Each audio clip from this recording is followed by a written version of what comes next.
The Biden administration believes that Israel has most likely violated international standards in failing to protect civilians in Gaza, but has not found specific instances that would justify the withholding of military aid, the State Department told Congress on Friday.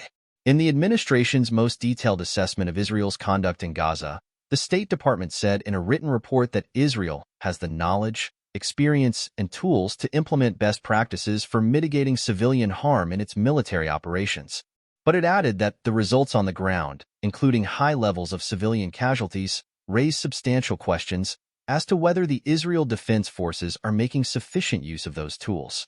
Even so, the report, which seemed at odds with itself in places, said the United States had no hard proof of Israeli violations.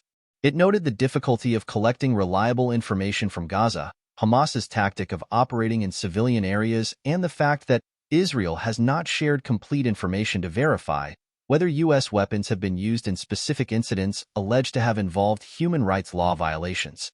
The report, mandated by President Biden, also makes a distinction between the general possibility that Israel has violated the law and any conclusions about specific incidents that would prove it. It deems that assurances Israel provided in March that it would use U.S. arms consistent with international law are credible and reliable, and thus allow the continued flow of U.S. military aid. The conclusions are unrelated to Mr. Biden's recent decision to delay the delivery to Israel of 3,500 bombs and his review of other weapons shipments. The president has said those actions were in response to Israel's stated plans to invade the southern Gaza city of Rafah. The report said its findings were hampered in part by the challenges of collecting reliable information from the war zone and the way Hamas operates in densely populated areas. It also stressed that Israel has begun pursuing possible accountability for suspected violations of the law, a key component in the U.S. assessment about whether to provide military aid to allies accused of human rights violations. Israel has opened criminal investigations into the conduct of its military in Gaza, the report said, and the Israel Defense Forces are examining hundreds of incidents that may involve wartime misconduct. The report also did not find that Israel had intentionally obstructed humanitarian aid into Gaza. While it concluded that both action and inaction by Israel had slowed the flow of aid into Gaza, which is desperately short of necessities like food and medicine, it said that we do not currently assess that the Israeli government is prohibiting or otherwise restricting the transport or delivery of U.S. humanitarian assistance into the territory. Such a finding would have triggered a U.S. law barring military aid to countries that block such assistance. Brian Finucane, a former State Department lawyer now with International Crisis Group, said the report bends over backwards to avoid concluding that Israel violated any laws, a finding that would place major new pressure on Mr. Biden to restrict arms to the country.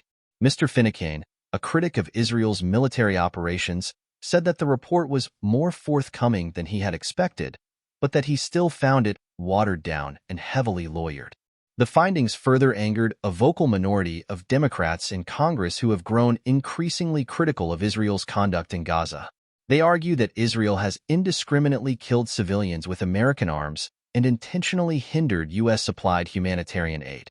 Either would violate U.S. laws governing arms transfers to foreign militaries, as well as international humanitarian law, which is largely based on the Geneva Conventions.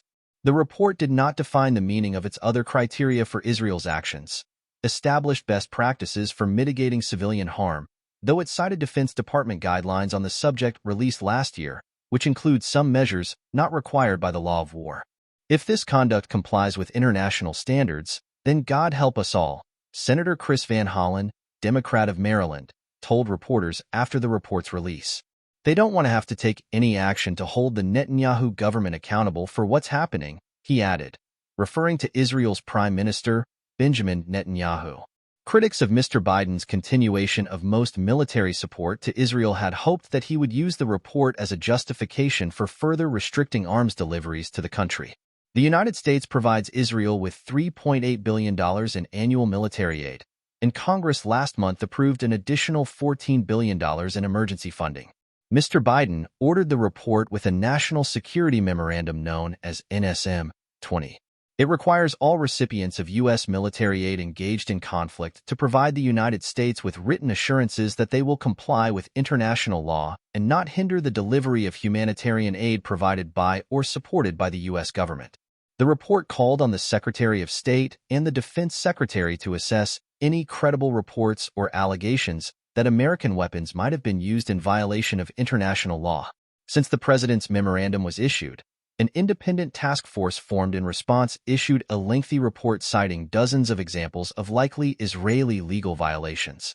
That report found what it called Israel's systematic disregard for fundamental principles of international law, including attacks launched despite foreseeably disproportionate harm to civilians in densely populated areas. In a statement following the State Department report, the task force called the U.S. document at best incomplete, and at worst intentionally misleading in defense of acts and behaviors that likely violate international humanitarian law and may amount to war crimes. Once again, the Biden administration has stared the facts in the face and then pulled the curtain shut, said the task force's members, who include Josh Paul, a former State Department official who in October resigned in protest over U.S. military support for Israel. The State Department report showed clear sympathy for Israel's military challenge, repeating past statements by the Biden administration that Israel has a right to defend itself in the wake of the October 7th Hamas attacks. It also noted that military experts call Gaza as difficult a battle space as any military has faced in modern warfare. Because Hamas uses civilian infrastructure for military purposes and civilians as human shields, it is often difficult to determine facts on the ground in an active war zone of this nature and the presence of legitimate military targets across Gaza, it said.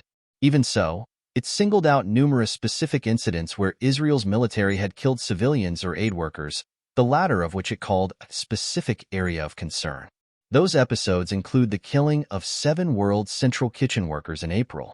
The report noted that Israel has dismissed officers and reprimanded commanders involved in that attack, which Israel has called a grave mistake, and is considering prosecutions. Other episodes it cited included airstrikes on October 31st and November 1st on the crowded Jabalia refugee camp, which reportedly killed dozens of civilians, including children. It noted Israel's claim that it had targeted a senior Hamas commander and underground Hamas facilities at the site, and that its munitions had led to the collapse of tunnels and the buildings and infrastructure above them. And while the report did not find that Israel had intentionally hindered the delivery of humanitarian aid, it listed several examples of ways in which its government had a negative effect on aid distribution. They included extensive bureaucratic delays and what it called the active involvement of some senior Israeli officials in protests or attacks on aid convoys. The report was delivered to Congress 2 days after the deadline set by Mr. Biden's February memorandum, arriving late on a Friday afternoon, the time of choice for government officials hoping to minimize an announcement's public impact. Earlier that day, a White House spokesman, John F. Kirby, denied that the delay had any nefarious motive.